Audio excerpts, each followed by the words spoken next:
আল্লাহ পাকের দরবারে লাখো কোটি শুকরিয়া আদায় করছি। রব্বুল আলামিন আমাদেরকে ঈমানের সাথে সালামতির সাথে জুমার নামাজ পড়ার জন্য মসজিদে আসার তৌফিক দিয়েছেন। সবাই বলেন আলহামদুলিল্লাহ। অনেক মুসলমান আছেন, মুসলমানের ঘরে জন্ম, কিন্তু তারা কাফেরের চাইতে বেশি বদতর। নাম মুসলমান কিন্তু কাজ ইহুদি নাসারার চাইতেও খারাপ। ইদানিং কোরআনের অবমাননা, ইসলামের অবমাননা, নবীর শানে বেয়াদবি দিন দিন বৃদ্ধি পাচ্ছে। তো এখন আমাদের জানা দরকার আমাদের নবীজির আকাশচুম্বী শান ও মান কীরকম ছিল, ওনার জীবনী কেমন ছিল, ওনাকে যারা ভালোবেসেছেন তারা কি পেয়েছেন, কি পাবে, যারা আমার নবীর শানে বেয়াদবি করেছে, শত্রুতামি করেছে, তাদের কি পরিণতি হয়েছে এবং কি পরিণতি হবে, এটা আমাদের জানা দরকার। এবং সবচেয়ে বড় বিষয়, প্রত্যেক মুসলমানের উচিত আল্লাহর প্যারা হাবিব সাল্লাল্লাহু আলাইহি ওয়াসাল্লামের জীবনী পড়া। কারণ বর্তমানে প্রিয় নবীজির সুমহান চরিত্রের উপর বিভিন্ন ধরনের মিথ্যা অপবাদ রটানো হচ্ছে। তো আপনি যদি আমার নবীজির জীবনী গ্রন্থ পড়েন, তাহলে যারা মিথ্যা অপবাদ রটায় তাদের সেই কথা, তাদের সেই চাল আপনাকে আর বিভ্রান্ত করতে পারবে না।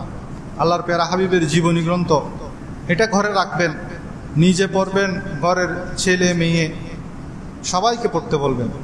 এটা আমাদের জন্য এখন ফরজ হয়ে গেছে। কারণ আপনি ঘরের কর্তা, আপনার সন্তান পড়ালেখা করছে, আপনার সন্তানই হয়তো একসময় দেখা যাবে মিডিয়ার বরকতে, মিডিয়ার মাধ্যমে তারা আমার নবীজির শানে এই সমস্ত কথাবার্তা বলছে। তো তাকে যদি আপনি নবীজির জীবনীটি পড়ান, তাহলে সে যে মিথ্যা বলছে সেটা সে বুঝতে পারবে। সেজন্য আমাদের প্রত্যেকের জন্য এখন একটা ফরজ হয়ে গেছে আল্লাহর প্যারা হাবিব সাল্লাল্লাহু আলাইহি ওয়াসাল্লামের জীবনী সম্পর্কে জানা। মসজিদের মিম্বর থেকে আমরা যেই সময় পাই, এই সময় তো পুরো জীবনী বলা সম্ভব না। নবী করিম সাল্লাল্লাহু আলাইহি ওয়াসাল্লামের 7 জন সন্তান ছিল। 3 জন ছিল পুত্র সন্তান, 4 জন ছিল কন্যা সন্তান। পুত্র সন্তানদের প্রথম যিনি, উনার নাম ছিল হযরত সৈয়দ কাসেম রাদিয়াল্লাহু তাআলা আনহু। তিনি 17 মাস বয়সে ইন্তেকাল করেন। দ্বিতীয় জন হলেন হযরত সৈয়দ আব্দুল্লাহ রাদিয়াল্লাহু তাআলা আনহু। তিনি জন্মের পরপরই ইন্তেকাল করেন। তখন একজন কাফের আস ইবনে ওয়াইল, সে আমার নবীজিকে আবতার বলেছিল, নির্বংশ বলেছিল। কারণ নবীজির সন্তান জন্মগ্রহণ করে মারা যাচ্ছে, সেজন্য আল্লাহর নবীকে নাউজুবিল্লাহ নির্বংশ বলে সে ডাক দিল। তৃতীয় নম্বর ছিল হযরত সৈয়দ ইব্রাহিম রাদিয়াল্লাহু তাআলা আনহু। ইনি 8ম হিজরিতে 16 মাস বয়সে ইন্তেকাল করেছেন। উনি যেদিন ইন্তেকাল করেছেন সেদিন ছিল 10ই মুহররম, সেদিন সূর্য গ্রহণ হয়েছিল। এবং হযরত ইব্রাহিম রাদিয়াল্লাহু তাআলা আনহুর ইন্তেকালে আল্লাহর পেয়ারা হাবিব সাল্লাল্লাহু আলাইহি ওয়াসাল্লাম খুব কেঁদেছিলেন। কান্না ছিল ভালোবাসার কান্না সন্তানের প্রতি। সেই কান্নার মধ্যে আওয়াজ ছিল না, বিলাপ ছিল না। চতুর্থত হযরত সৈয়দা জাইনাব রাদিয়াল্লাহু তাআলা আনহা, ইনিও বিয়ে শাদী হয়েছে এরপরে 8ম হিজরিতে তিনি ইন্তেকাল করেছেন। পঞ্চমত হযরত সৈয়দা রুকাইয়া বিনতে রাসূলুল্লাহ সাল্লাল্লাহু আলাইহি ওয়াসাল্লাম, তিনি আমার প্রিয় নবীজির দ্বিতীয় কন্যা। তো আল্লাহর নবীর এই কন্যার সাথে আবু লাহাবের পুত্র উতবার বিয়ে হয়েছে, উতবার সাথে বিয়ে হয়েছে। আর একজন হলো হযরত সৈয়দা উম্মে কুলসুম রাদিয়াল্লাহু তাআলা আনহা, ওনার সাথে আবু লাহাবের দ্বিতীয় পুত্র উতাইবার সাথে বিয়ে হয়েছে। তা আমার নবীজির 2 জন কন্যার সাথে, একজন রুকাইয়া রাদিয়াল্লাহু তাআলা আনহা, আরেকজন সৈয়দা উম্মে কুলসুম রাদিয়াল্লাহু তাআলা আনহা, এই 2 জনের সাথে আবু লাহাবের মেয়ের বিয়ে হয়েছে। তবে বিয়ে হওয়ার তখন তৎকালীন আগেভাগে বিয়ের কথা হয়ে যেত, মানে ওর সাথে ওর বিয়ে হবে, ছোটবেলায় হয়েছিল, বাসর হয়নি। তখনও আমার নবীজির ওই 2 কন্যাকে আবু লাহাবের ঘরে তুলে নেয় নাই। এর মধ্যে সূরা লাহাব নাজিল হয়েছে, তাব্বাত ইয়াদা আবি লাহাবি ওয়া তাব্বা। আবু লাহাব আমার নবীকে বলেছিল তাব্বাল্লাকা ইয়া মুহাম্মদ, নাউজুবিল্লাহ। আমার নবীজিকে সে বলেছে, হে নবী, তুমি মুহাম্মদ, তুমি ধ্বংস হও। এই কথা বলার সাথে সাথে আল্লাহ তাআলা কোরআনের মধ্যে সূরা লাহাব নাজিল করেছেন।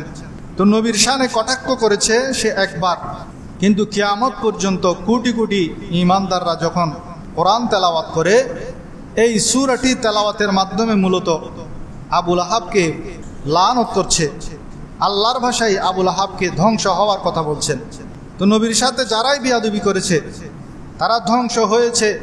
কিয়ামতে তাদের জন্য রয়েছে কঠিন শাস্তি এবং কিয়ামত পর্যন্ত মানুষ তাদেরকে লানত করবে। সেজন্য আমাদের উচিত আমাদের সন্তান যাতে নাস্তিক না হয়, আমাদের সন্তান যাতে নবীদ্রোহী না হয়, আল্লাহদ্রোহী না হয়, সেজন্য সজাগ দৃষ্টি রাখতে হবে আমাদের। আল্লাহ তাআলা আমাদেরকে, আমাদের সন্তানদেরকে নাস্তিক হওয়া থেকে, আল্লাহদ্রোহী নবীদ্রোহী হওয়া থেকে হেফাজত করুন। সবাই বলেন আমিন। এরপর সূরা লাহাব যখন নাজিল হয়েছে তখন আবু লাহাবের নির্দেশে ওতবা এবং ওতাইবা এই দুইজন আমার নবীর ওই দুই মেয়েকে তালাক দিয়ে দিয়েছেন। নাউজুবিল্লাহ। নবী করিম সাল্লাল্লাহু আলাইহি ওয়াসাল্লাম খুবই মর্মাহত হলেন। এমনকি হযরত উম্মে কুলসুমের স্বামী ওতাইবা, সে আমার নবীর জামা ধরে টান দিয়েছে। নাউজুবিল্লাহ। সে তার নাপাক থুতু আমার নবীর চেহারার মধ্যে মেরেছে। তখন নবী করিম সাল্লাল্লাহু আলাইহি ওয়াসাল্লাম, আমার নবী একটু নরম তবিয়তের ছিলেন, কেউ কিছু বললেও প্রতিবাদ করতেন না, সহ্য করতেন। কিন্তু নিজের মেয়ের জামাই যখন গায়ে হাত তুলেছে, থুতু মেরেছে, তখন আল্লাহর নবী শুধু একটা কথা বলেছেন, হে আল্লাহ, তুমি তোমার জাহান্নামের কুকুর সমূহ থেকে একটা কুকুর এর উপর লেলিয়ে দাও। এই কথাটা বলেছেন। সে কথাটা সে শুনেছে, শুনে সে চলে তো গেছে, গিয়ে বাবাকে বলেছেন, আবু লাহাবকে বলেছে, বাবা, আমি মুহাম্মদকে তো অপমান অপদস্থ করে থুতু মেরে চলে এসেছি। নাউজুবিল্লাহ। তবে সে আমাকে বদদুয়া করেছে। কি বলেছে? সে বলেছে, হে আল্লাহ, তুমি তোমার কুকুর সমূহ থেকে একটা কুকুর তার উপর লেলিয়ে দাও। তখন আবু লাহাব ভয় পেয়ে গেল।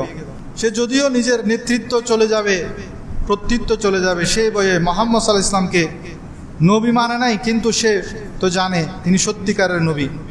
তিনি যেটা দোয়া করেছেন সেটা কবুল হয়েছে। কিছুদিন পর আবু লাহাব তার সন্তানদেরকে নিয়ে যখন সিরিয়ার মধ্যে বাণিজ্যের মধ্যে গেলেন, আসার সময় মাল সামানা সবগুলো নিয়ে বড় কাফেলা ছিল, তারা একটা জায়গার মধ্যে অবস্থান করে।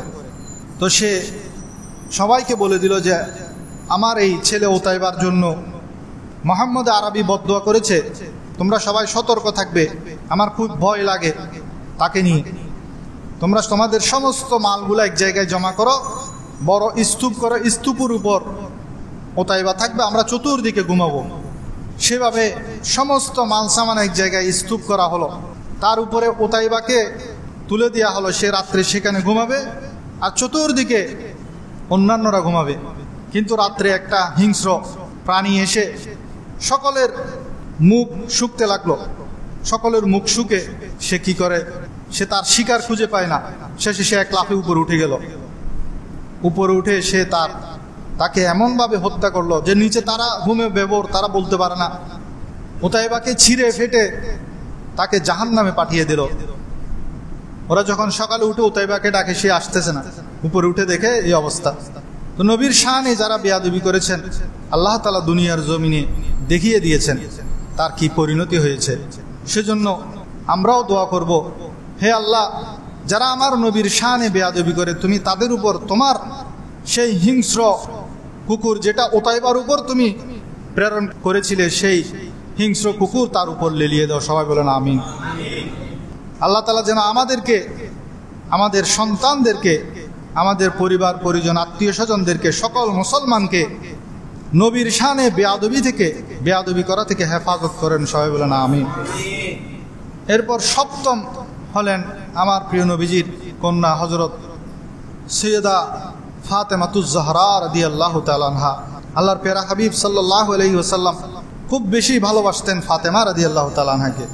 ফাতেমা রাদিয়াল্লাহু তাআলা আনহা উনি যখন বাহির থেকে আসতেন, হাদিস শরীফের মধ্যে আছে আল্লাহর প্যারা হাবিব বসা থাকলে বসা থেকে দাঁড়িয়ে যেতেন, ফাতেমার হাত ধরতেন, তার কপালের মধ্যে চুমু খেতেন, এবং ঘরের মধ্যে থাকলে ফাতেমা রাদিয়াল্লাহু তাআলা আনহাকে নিজের জায়গার মধ্যে বসাতেন। সবাই বলেন সুবহানাল্লাহ। আর ফাতেমা রাদিয়াল্লাহু তাআলা আনহা যখন আমার নবীকে দেখতেন, তিনিও দাঁড়িয়ে যেতেন, আমার নবীজির হাত মোবারকে চুমু খেতেন এবং নিজে যেখানে বসেছেন সেখানে আমার নবীকে ধরে এনে বসিয়ে দিতেন। মেয়েদেরকে এভাবে ভালোবাসতে হবে। যাদের ঘরে মেয়ে আছে, অনেকে ছেলেদেরকে প্রায়োরিটি দেয়, মেয়েদেরকে অবহেলা করে। কিন্তু আমার নবীজি সাল্লাল্লাহু আলাইহি ওয়াসাল্লাম যখন সফরে যেতেন, সবার সাথে থেকে বিদায় নিতেন, সর্বশেষে বিদায় নিতেন ফাতেমা রাদিয়াল্লাহু তাআলা আনহার কাছ থেকে। আর নবীজির সাথে ফাতেমা রাদিয়াল্লাহু তাআলা আনহার শারীরিক চেহারা সুরতের একটা মিল ছিল। হযরত হাসান রাদিয়াল্লাহু তাআলা আনহুর সাথে মিল ছিল, হুসাইন রাদিয়াল্লাহু তাআলা আনহুর সাথে আমার নবীর শারীরিক গঠনগত মিল ছিল। ফাতেমা রাদিয়াল্লাহু তাআলা আনহা থেকে সর্বশেষে বিদায় নিতেন এবং যখন সফর থেকে আসতেন, এসে সর্বপ্রথম আমার নবীজি ফাতেমা রাদিয়াল্লাহু তাআলা আনহার সাথে দেখা করতেন। সবাই বলুন সুবহানাল্লাহ। এই ফাতেমা রাদিয়াল্লাহু তাআলা আনহাকে দ্বিতীয় হিজরিতে হযরত আলী রাদিয়াল্লাহু তাআলা আনহুর সাথে নবী করিম সাল্লাল্লাহু আলাইহি ওয়াসাল্লাম বিয়ে দেন। তখন ফাতেমা রাদিয়াল্লাহু তাআলা আনহার বয়স হয়েছিল 15.5 বছর, আর আলী রাদিয়াল্লাহু তাআলা আনহুর বয়স হয়েছিল 21 বছর। ইবনে জৌজি রাহমাতুল্লাহ আলাইহি বলেন, ফাতেমা নামের অর্থ হলো মুক্ত, আজাদ, পবিত্র। যারা ফাতেমাকে মহব্বত করবে আল্লাহ রাব্বুল আলামিন তাদেরকে জাহান্নামের আগুন থেকে মুক্ত করবেন। এমনকি আল্লাহর প্যারা হাবিব সাল্লাল্লাহু আলাইহি ওয়াসাল্লাম যখন দুনিয়া থেকে ইন্তেকাল করেছেন, ওনার পরে সর্বপ্রথম আল্লাহর নবীর পরিবার থেকে হযরত ফাতেমা রাদিয়াল্লাহু তাআলা আনহা ইন্তেকাল করেছেন। ফাতেমা রাদিয়াল্লাহু তাআলা আনহা একদিন আমার নবীকে দেখতে আসলেন। আসার পর আল্লাহর নবী ফাতেমাকে কাছে ডাকলেন। তখন আমার নবীজি অসুস্থ। কাছে ডেকে কানে কানে কি যেন বললেন। বলার পর ফাতেমা রাদিয়াল্লাহু তাআলা আনহা অজোর দ্বারা কাঁদছেন। যখন কাঁদছেন, আমার নবীজি আবার ডাকলেন, ডেকে আবার কানে কানে কি যেন বললেন। এবার ফাতেমা রাদিয়াল্লাহু তাআলা আনহা হাসতে লাগলেন। তখন উম্মাহাতুল মুমিনিন ওনারা ফাতেমা রাদিয়াল্লাহু তাআলা আনহাকে জিজ্ঞেস করেন যে, তুমি এসে আল্লাহর প্যারা হাবিব তোমাকে কানে কানে কি যেন বললো, তুমি কান্না আরম্ভ করলে। আবার কিছুক্ষণ পর আবার কি যেন বললো, তুমি হাসতে লাগলে, এর কারণ কি? তখন ফাতেমা রাদিয়াল্লাহু তাআলা আনহা বলেন, আমার আব্বা আমাকে বলেছেন যে আমি যে অসুস্থ, এই অসুস্থ থেকে আমি আর সুস্থ হব না, এটাই আমার শেষ সময়, আমি আল্লাহর ডাকে সাড়া দিতে যাচ্ছি, অর্থাৎ অতি সত্বর আমি ইন্তেকাল করব। এ কথা শুনে আমি কাঁদতে লাগলাম। যখন আমি বেশি কাঁদতে লাগলাম, তখন আল্লাহর প্যারা হাবিব আমাকে কাছে ডেকে একটা সুসংবাদ দিলেন। কি সুসংবাদ? আল্লাহর নবী বলছেন যে, হে ফাতেমা, তুমি কান্না করিও না, আমি ইন্তেকালের পর আমার পরিবার থেকে সর্বপ্রথম তুমি আমার সাথে সাক্ষাৎ করবে। সবাই বলুন সুবহানাল্লাহ। মূলত আমার পরে খুব অল্প দিনের মধ্যে তুমি ইন্তেকাল করবে। তো ইন্তেকালের খবর শুনে আমরা কাঁদবো, ভয় পেয়ে যাব। কিন্তু ফাতেমা রাদিয়াল্লাহু তাআলা আনহা হাসতে লাগলেন, কারণ তিনি চিন্তা করছেন আমি ইন্তেকালের পর আমি আমার বাবার সাথে মিলিত হয়ে যাব। সেটা চিন্তা করে আমার বাবা যখন এই কথা বললেন, আমি খুশি হয়ে গেলাম এবং হাসতে লাগলাম। এবং সত্যি সত্যি দেখা গিয়েছে আল্লাহর প্যারা হাবিব সাল্লাল্লাহু আলাইহি ওয়াসাল্লামের বেসাল মুবারকের মাত্র 6 মাস পরে ফাতেমা রাদিয়াল্লাহু তাআলা আনহা ইন্তেকাল করেছেন। ইন্না লিল্লাহি ওয়া ইন্না ইলাইহি রাজিউন। তো যারা আমার নবীকে ধ্বংস হতে বলেছেন তারাই ধ্বংস হয়েছে। কিয়ামত পর্যন্ত মুসলমানরা তাকে লানত করছে। তাব্বাত ইয়াদা আবি লাহাবিন ওয়া তাব। একজন মুসলমান যদি দুনিয়ার মধ্যে জীবিত থাকে, সে এই সূরা পড়েই মূলত আবু লাহাবকে সে কি করছেন? ধিক্কার দিচ্ছেন, লানত করছেন আল্লাহর ভাষায়। আরেকজন আমার নবীকে নির্বংশ বলেছে, অথচ আমার নবীর বংশধর এখনো আছে, কিয়ামত পর্যন্ত থাকবে। আমি গত জুমায়ও বলেছি, আমার নবীর বংশ থেকে ইমাম মাহদী আলাইহিস সালাম আসবেন। তো আমার নবীর নির্বংশ নয়, মূলত ফাতেমা রাদিয়াল্লাহু তাআলা আনহার মাধ্যমে আমার নবীর বংশধরকে আল্লাহ তাআলা কিয়ামত পর্যন্ত জীবিত রাখবেন। তো যারা আমার নবীকে নির্বংশ বলেছেন, তাদের জবাবে আল্লাহ সূরা কাউসারে বলেছেন, ইন্না শানিআকা হুয়াল আবতার। যে আপনার শত্রু মূলত সেই নির্বংশ, যে আপনার শত্রু, আপনার শানের উপর যে আপনাকে আবতার বলেছে, নির্বংশ বলেছে, সেই নির্বংশ। তো আস ইবনে ওয়াইল সে নির্বংশ। দুনিয়ার জমিনে যেহেতু আল্লাহ তাআলা বলেছেন দুনিয়ার জমিনে আপনি আস ইবনে ওয়াইলের বংশধরের কাউকে খুঁজে পাবেন না, তো সেজন্য কিয়ামত পর্যন্ত আল্লাহ তাআলা আমার নবীর শানকে বাড়াবেন। দুই একজন যদি আমার নবীর শানে বেয়াদবি করে, সে মূলত নিজেকে নিজে ধ্বংস করছে। আমরা যদি আমার নবীর শানে বেয়াদবি করি, আমার নবীর শান এতটুকু কমবে না। আল্লাহ তাআলা বলছেন ওয়ারাফা'না লাকা যিকরাক, হে নবী আমি আপনার জিকিরকে, আপনার শানকে বুলন্দ করব। কিয়ামত পর্যন্ত আমার নবীর শান বুলন্দ হতে থাকবে। যারা ভাগ্যবান, যারা কপালওয়ালা, যারা জান্নাতি, যারা প্রকৃত ঈমানদার, তারা কখনো যারা নবীর শানে বেয়াদবি করে তাদের পক্ষ অবলম্বন করতে পারে না।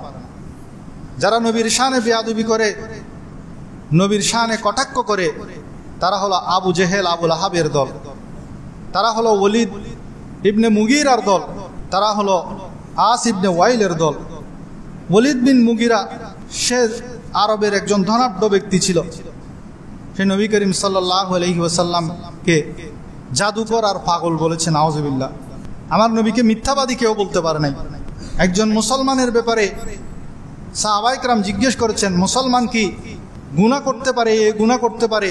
নবী করিম সাল্লাল্লাহু আলাইহি ওয়াসাল্লাম বলেছেন, হ্যাঁ গুনাহ করতে পারে, অমুক গুনাহ করতে পারে, তমুক গুনাহ করতে পারে, কিন্তু একজন মুসলমান মিথ্যা বলতে পারে না। কিন্তু এখন তো আমরা মুসলমানের মধ্যে মিথ্যা কথার প্রচলন বেশি। তো ওলীদ বিন মুগীরা সে আমার নবীর শানের জাদুকর এবং পাগল শব্দটি ব্যবহার করেছে। আল্লাহর পেরা হাবিব খুব মর্মাহত হলেন এবং নবী করিম সাল্লাল্লাহু আলাইহি ওয়াসাল্লামের কে আল্লাহ তাআলা সান্ত্বনা দিলেন। এবং এই ওলীদ বিন মুগীরার সে নিজেকে নিজে অনেক বড় দাবি করত, ওয়াহিদ ইবনে ওয়াহিদ বলতো, ওয়াহিদ ইবনে ওয়াহিদ। সে বলছে আমি এমন বাপের সন্তান, এই আরবের জমিনে আমার বাবার মতো মর্যাদাবান এবং আমার মতো মর্যাদাবান কেউ নাই। কিন্তু আল্লাহ তাআলা তার সেই অহংকার চূর্ণ করে দিলেন। সে যখন আমার নবীকে জাদুকর বলেছে, আমার নবীকে পাগল বলেছে, তখন আল্লাহ তাআলা সূরা কলমের মধ্যে বলছেন তার ব্যাপারে তার 9টি দোষ বলেছেন আল্লাহ তাআলা।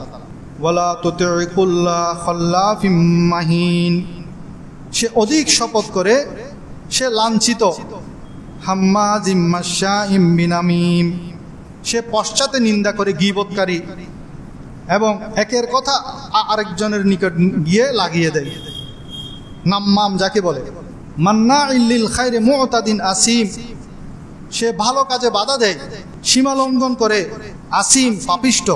এরপর বলছেন অতুল্লি বাদা যালিকা জানিম, তার স্বভাব হলো খুব কঠোর এবং তদুপরি সে হলো জারস সন্তান। আল্লাহ তাআলা বলে দিয়েছেন সে জারস সন্তান, অথচ সে নিজেকে নিজে অনেক বড় বাহাদুর বলতো, আনা ওয়াহিদ ইবনে ওয়াহিদ। কিন্তু সে যখন আমার নবীর শানে জাদুকর আর পাগল শব্দ ব্যবহার করলো, আল্লাহ তাআলা তার এই কথাগুলো তার ব্যাপারে বললেন। সে সব মেনে নিয়েছে, কিন্তু শেষেরটা সে মানতে পারে না। মুহাম্মদ সাল্লাল্লাহু আলাইহি ওয়াসাল্লাম এই আয়াত যখন তেলাওয়াত করলেন, সে তার মায়ের কাছে চলে গেল, বলে যে সে যেগুলো বলেছে সেগুলো ঠিক আছে, আমি গীবতকারী সেটাও ঠিক আছে, আমি একজনের কথা আরেকজনকে লাগাই সেগুলো ঠিক আছে, আমি অহংকারী সেটাও ঠিক আছে, আমি ভালো কাজে বাধা প্রদান করি সেটাও ঠিক আছে, কিন্তু সে যে বলেছে জানিম, আমাকে যে জারজ বলেছে সেটার খবর তো একমাত্র তুমিই জানো। মাকে বলেছেন খোলা তরবার নিয়ে, তার মা ভয়ে বলে দিয়েছে তোর বাবার সেই শক্তি ছিল না, সেজন্য আমি এক রাখালের সাথে মিলিত হয়েছে, সেখান থেকে তোর জন্ম, নাউজুবিল্লাহ। সে যে এতদিন নিজেকে নিজে ওয়াহিদ ইবনে ওয়াহিদ বলতো, আমি এমন পিতার সন্তান যে অদ্বিতীয়, আমার পিতাকে নিয়ে অহংকার করত, কিন্তু তার আসল কথা আল্লাহ তাআলা প্রকাশ করে দিলেন। কারণ কি? সে আমার নবীর শানে কটাক্ষ করেছে। সেজন্য সাবধান, যারা নবীর শানে কটাক্ষ করছেন, মুসলমান ঘরের সন্তান, তো এই সমস্ত জিনিস মিডিয়ার মধ্যে ছড়িয়ে দিচ্ছে। তো আমাদের কাজ কি? আমরা হলাম হুজুগে বাঙালি, তারা চাচ্ছে তাদের কথাগুলো সবার কাছে ছড়িয়ে যাক। এখন আমরা কি করি? সেগুলো শেয়ার করা আরম্ভ করে দিই। তো আপনি শেয়ার করলেই তার লাভ, আপনি সেটা দেখলেই তার লাভ, আপনি সেটাকে ইগনোর করে যাবেন, সেটাকে বাদ দিবেন, তার সেটাকে আপনি দেখবেন না, তাহলে সেটা আর ধামা চাপা পড়ে যাবে। এখন আমরা এমন আবেগী সেটা শেয়ার করতে থাকি, তো সে কি হয়ে যায়? সে যে উদ্দেশ্যে সে এইগুলা করছে, নবীর শানে বেয়াদবি করছে, সেটা কিছুক্ষণের জন্য সে হয়তো ফায়দা পাচ্ছে, কিন্তু শেষ পর্যন্ত তার জন্য কি আছে? ধ্বংস আছে। এবং ওলীদ বিন মুগীরার ব্যাপারে সূরা মুদ্দাসসিরে আল্লাহ তাআলা বলছেন, ইন্নাহু ফাক্কারা ওয়া কদ্দারা ফাকুতিলা কাইফা কদ্দার সুম্মা কুতিলা কাইফা কদ্দার। অর্থাৎ সে আমার নবীর জবান থেকে কোরআন শুনে সে প্রথমে অভিভূত হয়ে গেছে, তারপর আবু জেহেলের কাছে গেল পরামর্শ করতে। আবু জেহেল তাকে এমন মন্ত্র পড়িয়ে দিল, সে আবার উল্টে গিয়ে সে বলছে, ঠিক আছে আমি তো বলেছি তাকে আমি একটু পরামর্শ করে তারপর ইসলাম কবুল করব, কিন্তু তুমি যখন বলেছো ঠিক আছে আমি গিয়ে তাকে এমন কথা বলবো যে সে অপদস্থ হবে, নাউজুবিল্লাহ। সে মনে মনে সেই পরিকল্পনা করে আসছিল যে আমার নবীকে জাদুকর বলবে, পাগল বলবে। তো আল্লাহ তাআলা সেটা ধমকের সুরে কোরআনের মধ্যে কিভাবে বলছেন দেখেন, দুইবার বলেছেন, ফাকুতিলা কাইফা কদ্দার সুম্মা কুতিলা কাইফা কদ্দার। ধ্বংস হোক সে কিভাবে সেটা মনস্থির করলো। আমরা বলি না তুমি ধ্বংস হও, তুমি কিভাবে সেটা মনে আনলে? তুমি ধ্বংস হও, তুমি কিভাবে সেটা মনে আনলে যে আমার নবী যে পাগল, আমার নবী যে জাদুকর? সে মনে মনে সেটা ধারণা করে পরিকল্পনা করে যাচ্ছে। তা আল্লাহ তাআলা সেটাকে বলছেন ফাকুতিলা কাইফা কদ্দার সুম্মা কুতিলা কাইফা কদ্দার। দুইবার বলেছেন আল্লাহ তাআলা, তাকিদ দিয়েছেন তুমি কিভাবে ধারণা করলে তুমি ধ্বংস হও, তুমি কিভাবে ধারণা করলে আমার নবীর ব্যাপারে তুমি ধ্বংস হও। তো সেজন্য যারা নবীর ব্যাপারে খারাপ ধারণাও করলে তার জন্য আল্লাহর লানত, আল্লাহ তাআলা তাকে ধ্বংস করে দিবেন। আবু লাহাবকে বলেছেন তাব্বাত ইয়াদা আবি লাহাব, তোমার দুই হাত ধ্বংস হোক যে হাতে আমার নবীকে পাথর মেরেছে। আর ওলীদ বিন মুগীরা মনে মনে আমার নবীকে পাগল আর জাদুকর বলার জন্য পরিকল্পনা করেছে, তাকে বলছে তুমি ধ্বংস হও, তুমি কিভাবে সেটা কল্পনা করলে আমার নবীর শানে। তো সেই ওলীদ বিন মুগীরা নিশ্চিহ্ন হয়ে গেছে, ধ্বংস হয়ে গেছে, তার পরিবার পরিজন সব ধ্বংস হয়ে গেছে। আবু লাহাব তার পরিবার পরিজন ধ্বংস হয়ে গেছে। এবং কিয়ামতে তার জন্য কি আছে সেটাও আল্লাহ সূরা মুদ্দাসসিরের 26 নম্বর আয়াতে বলে দিয়েছেন, ফাউসলিহি সাকার। সাকার মানে হলো জাহান্নামের একটি স্তরের নাম। অতি সত্বর আমি তাকে সাকার নামক জাহান্নামের মধ্যে প্রবেশ করাবো। ওলীদ বিন মুগীরা যে আমার নবীকে পাগল বলেছে, তার জন্য আল্লাহ তাআলা বলছেন অতি শীঘ্রই আমি তাকে জাহান্নামে, সাকার নামক জাহান্নামের মধ্যে তাকে প্রবেশ করাবো। সুতরাং আল্লাহ রাব্বুল আলামিন আমাদেরকে যারা নবীর শানে বেয়াদবি করে তাদের সংস্পর্শ থেকে তো বেঁচে থাকবো, আমাদের সন্তানকে, আমাদের পরিবার পরিজনকেও বাঁচিয়ে রাখবো। আমাদের পরিবারকে, আমাদের সন্তানদেরকে আমরা নবীজির চরিত্র কি, সুমহান চরিত্র আমরা শিখাবো। ঘরের মধ্যে আপনারা অন্তত আর রাহিকুল মখতুম যে কিতাবের কথা বলেছি, বাংলায় আছে আমার নবীজির জীবনী, সেটা প্রত্যেকের ঘরে একটা একটা রাখবেন। সন্তানদেরকে পড়ালেখার পাশাপাশি এগুলো পড়তে বলবেন।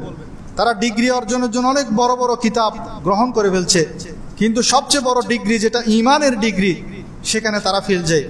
কারণ কি? আম্বিয়া কেরামের জীবনী পড়তে দেন, তাহলে আপনার সন্তান, আমার সন্তান আর গোমরা হবে না।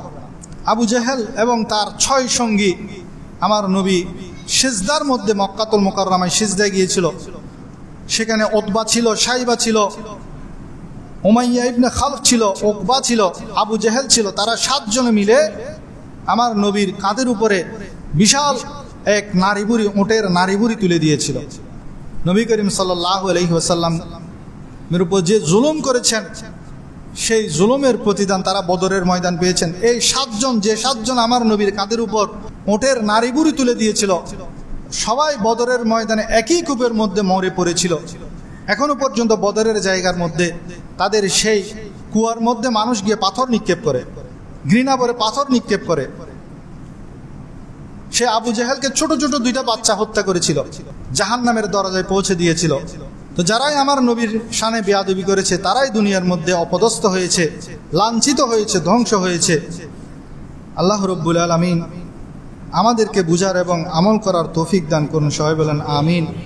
আর পক্ষান্তরে যারা নবী করিম সাল্লাল্লাহু আলাইহি ওয়াসাল্লামের সাথে মহব্বত করেছেন, তারা দুনিয়ার মধ্যেও সম্মানিত হয়েছেন, কিয়ামত পর্যন্ত তারা লক্ষ কোটি মুসলমানদের অন্তরের মধ্যে ভালোবাসার স্থান দখল করে আছেন। তাদের মধ্যে একজন হলো হযরত আবু হুরায়রা রাদিয়াল্লাহু তাআলা আনহু। আবু হুরায়রা রাদিয়াল্লাহু তাআলা আনহু, উনার জন্য নবী করিম সাল্লাল্লাহু আলাইহি ওয়াসাল্লাম পদে পদে দোয়া করেছেন। নবী করিম সাল্লাল্লাহু আলাইহি ওয়াসাল্লাম আবু হুরায়রা যে দেশের, সেই দেশের জন্য দোয়া করেছেন। আল্লাহর নবী একদিন দোয়া করেন, আল্লাহুম্মা বারিক লানা ফি শামিনা, আল্লাহুম্মা বারিক লানা ফি ইয়ামানিনা। আল্লাহর নবী শাম এবং ইয়ামানের জন্য দোয়া করেছেন। আবু হুরায়রা ইয়ামান দেশ থেকে এসেছেন। তিনি মাত্র আমার নবীর সাথে 3 বছর ছিলেন। তখন নজদবাসীরা বলছেন, ইয়া রাসূলুল্লাহ একটু নজদের জন্য দোয়া করুন। তখন আমার নবী আবার দোয়া করলেন, আল্লাহুম্মা বারিক লানা ফি শামিনা, আল্লাহুম্মা বারিক লানা ফি ইয়ামানিনা। তখন নবী করিম সাল্লাল্লাহু আলাইহি ওয়াসাল্লাম কে তারা বলল, ইয়া রাসূলুল্লাহ একটু নজদের জন্য দোয়া করুন। তখন আমার নবীজি বলছেন, তৃতীয়বার যখন তারা আমার নবীকে সেটা বলল, তখন নবী করিম সাল্লাল্লাহু আলাইহি ওয়াসাল্লাম সাহাবায়ে কিরামকে বললেন, আমি নজদের জন্য দোয়া করতে পারবো না, কারণ নজদে বেশি বেশি ভূমিকম্প হবে, সেখান থেকে ফিতনা বের হবে এবং সেখান থেকে শয়তানের শিং উদিত হবে। নজর থেকে শয়তানের শিং উদিত হবে। এখন নজর থেকে কি কি শয়তানের শিং বের হয়ে আমাদের দেশে ছড়িয়ে এসেছে আপনারা চিন্তা করেন। আমি বলতে চাচ্ছি না, সময় সংক্ষিপ্ত। তো সেই ফিতনার মধ্যে যাতে আমরা না পড়ি। নজর থেকে ফিতনা এখন পুরো পৃথিবীর মধ্যে ছড়াই গেছে। সেটা আমার নবী 1400 বছর আগে বলে গেছেন। নজদের জন্য আমার নবীজি দোয়া করেন নাই। আমার নবীজি বলছেন সেখান থেকে ফিতনা বের হবে, সেখান থেকে শয়তানের শিং বের হবে। তো আবু হুরায়রার দেশের জন্য আমার নবী দোয়া করেছেন। আবু হুরায়রার খাদ্যের জন্য দোয়া করেছেন। তিরমিজি শরীফের 3839 নম্বর হাদিসের মধ্যে বিস্তারিত আছে। আমি সংক্ষেপে বলছি। নবী করিম সাল্লাল্লাহু আলাইহি ওয়াসাল্লামের কাছে একদিন আবু হুরায়রা কিছু খেজুর আনলেন, এনে বলে, ইয়া রাসূলুল্লাহ একটু দোয়া করে দেন আমার খেজুরগুলোর জন্য। আল্লাহর নবী দোয়া করে দিলেন। বলে যে তুমি খেজুরগুলা তোমার থলের মধ্যে রাখবে, সবসময় সাথে রাখবে। তুমি এই থলেটা কখনো উপর করবে না, সেখান থেকে নিবে, ভিতরেও তাকাবে না, উপরও করবে না। শর্ত দুইটা দিয়েছে, একটা ভিতরেও তাকাবে না, উপর করে ঝেড়ে ফেলবে না। তো আবু হুরায়রা রাদিয়াল্লাহু তাআলা আনহু বলেন, আমি সেখান থেকে আমি নিজে খেতাম, সামনে যাকে পেতাম তাকে দিতাম। সেখানে মাত্র 21টা খেজুর ছিল। আমার পরিবার পরিজন জন্য যখন লাগতো তখন আমি সেখান থেকে দিতাম। ওয়াসকে ওয়াসক, এক ওয়াসক, হাদিসের মধ্যে ওয়াসকে ওয়াসক আমি দান করেছি। এক ওয়াসক মানে 5 মণ। এবার হিসাব করে দেখেন, তিনি বলছেন যে হযরত ওসমান রাদিয়াল্লাহু তাআলা আনহু যেদিন শাহাদাত বরণ করেন, সেদিন আমার কোমর থেকে সেটা ছিঁড়ে পড়ে গেল। কোথায় যে হারিয়ে গেল আমি জানি না। হযরত ওসমান রাদিয়াল্লাহু তাআলা আনহু শাহাদাত বরণ করেছেন কত বছর পরে? নবী করিম সাল্লাল্লাহু আলাইহি ওয়াসাল্লামের ইন্তেকালের। তখন পর্যন্ত তিনি শত শত মণ দান করেছেন, পরিবারের জন্য খরচ করেছেন, নিজে খেয়েছেন, আত্মীয় স্বজনকে দিয়েছেন। ওই 21টা খেজুর নবী করিম সাল্লাল্লাহু আলাইহি ওয়াসাল্লাম বলেছেন, খবরদার তুমি সেখানে তাকাবেও না, উপর করে ফেলবো না। কিন্তু ওসমান রাদিয়াল্লাহু তাআলা আনহুর শাহাদাতের বছর এই ব্যাগটা তিনি হারিয়ে ফেলেছেন। তো নবী করিম সাল্লাল্লাহু আলাইহি ওয়াসাল্লাম হযরত আবু হুরায়রার খাদ্যের জন্য দোয়া করেছেন। এরপর আবু হুরায়রা রাদিয়াল্লাহু তাআলা আনহু মা একদিন নবী করিম সাল্লাল্লাহু আলাইহি ওয়াসাল্লামের ব্যাপারে কটাক্ষ করলো। তিনি তখন ইসলাম কবুল করে নাই। মুসলিম শরীফের 6290 নম্বর হাদিসে এটা বিশাল ঘটনা। আমি সংক্ষেপে বলছি যে তিনি আমার নবীকে গিয়ে বলেন, ইয়া রাসূলুল্লাহ আমার মা আপনার শানে বিভিন্ন কথা বলে, সেটা আমার সহ্য হয় না, আপনি একটু দোয়া করেন আমার মা যাতে ইসলাম কবুল করেন। তখন নবী করিম সাল্লাল্লাহু আলাইহি ওয়াসাল্লাম সাথে সাথে হাত তুললেন, বলেন, হে আল্লাহ তুমি আবু হুরায়রার মাকে হেদায়েত দান করো। এতটুকু বলেছেন। আবু হুরায়রা রাদিয়াল্লাহু তাআলা আনহু দৌড়তে দৌড়তে ঘরে গেলেন। ঘরে গিয়ে দেখে ঘরের দরজা বন্ধ। ডাকছেন। তিনি বলছেন, আমি পানির কল কল আওয়াজ শুনছি, আমি বুঝতে পারছি আমার মা গোসল করছেন। গোসল করে বের হয়ে আমার মা কাপড় পরিধান করে আমাকে বলছেন, হে আবু হুরায়রা আমি তোমাকে খারাপ কথা বলেছি, সেজন্য আমি দুঃখিত। আমি সাক্ষ্য দিচ্ছি, আশহাদু আল্লা ইলাহা ইল্লাল্লাহু ওয়া আশহাদু আন্না মুহাম্মাদান আবদুহু ওয়া রাসূলুহু, আমি ইসলাম কবুল করলাম। এ কথা যখন শুনেছেন আবু হুরায়রা আবার দৌড়তে লাগলেন। দৌড়তে দৌড়তে আমার নবীর কাছে গিয়ে বলেছেন, ইয়া রাসূলুল্লাহ সুখবর, আপনার দোয়া কবুল হয়ে গেছে। আমি এখান থেকে যাওয়ার আগে দেখে আমার মা রেডি।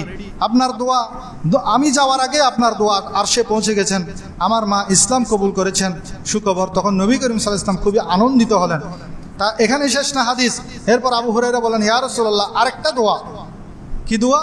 যে ইয়া রাসূলুল্লাহ আপনি একটু দোয়া করবেন আপনার যত মুসলমান উম্মত আছে কিয়ামত পর্যন্ত সকলে যাতে আমাকে এবং আমার মাকে ভালোবাসে। সবাই বলুন সুবহানাল্লাহ।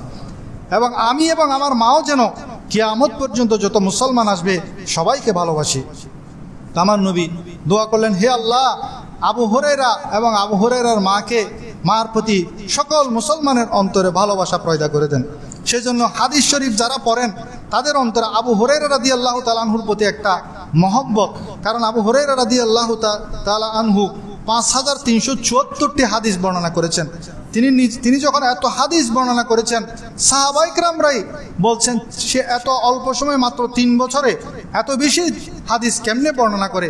তখন আবু হুরায়রা রাদিয়াল্লাহু তাদের সাহাবীদের সেই প্রশ্নের জবাব দিয়েছেন, যেটা মুসলিম শরীফের 2492 নম্বর হাদিসের মধ্যে আছে। আমি সংক্ষেপে মূল কথাটা বলছি।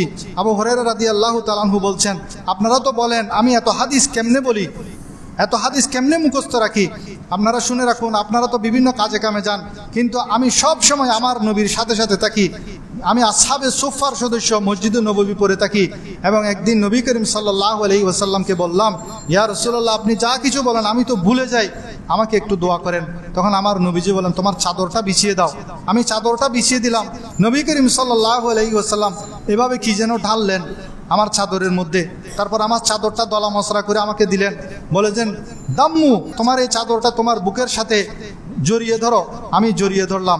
সেদিন থেকে আমি মৃত্যুর আগ পর্যন্ত নবীর জবান থেকে যত কথা শুনেছি একটা হরফ ও একটা শব্দ আমি বলি নাই। সবাই বলুন সুবহানাল্লাহ। তো যে আবু হুরায়রা আমার নবীকে ভালোবাসত, সেজন্য আবু হুরায়রা কিয়ামত পর্যন্ত মুসলমানদের অন্তরে জায়গা নিয়ে আসেন, মুসলমানদের ভালোবাসার স্থান দখল করে আছেন। যারা আমার নবীর শানে বেয়াদবি করেছেন তাদেরকে আমরা লানত করছি, নামাজের মাধ্যমে লানত করছি, বদদুয়া করছি। শুধু আমরা নয়, কুল কায়নাতের যত আল্লাহর সৃষ্টি আছে সবাই তাদেরকে লানত করে। সেজন্য মানুষের লানত থেকে, আল্লাহ রসুলের লানত থেকে, ঈমানদারদের লানত থেকে বাঁচার জন্য আমাদেরকে অবশ্যই আমাদের সন্তান থেকে ইসলামী শিক্ষা দিতে হবে। প্রাথমিক ইসলামী শিক্ষা অবশ্যই জানাতে হবে, নবীর সম্মান বুঝাতে হবে, নবীর জীবনী, নবীর আদর্শ কি সেটা জানাতে হবে। তাহলে আমাদের সন্তানরা যে এই নাস্তিকদের করাল গ্রাস থেকে বেঁচে থাকতে পারবে। আল্লাহ রব্বুল আলামিন আমাদেরকে নবীর বন্ধু হওয়ার তৌফিক দান করুন, নবীর শত্রুদের সাথে সম্পর্ক ছিন্ন করার তৌফিক দান করুন। আমিন। যারা সুন্নত পড়েন না সুন্নত পড়ে নেন।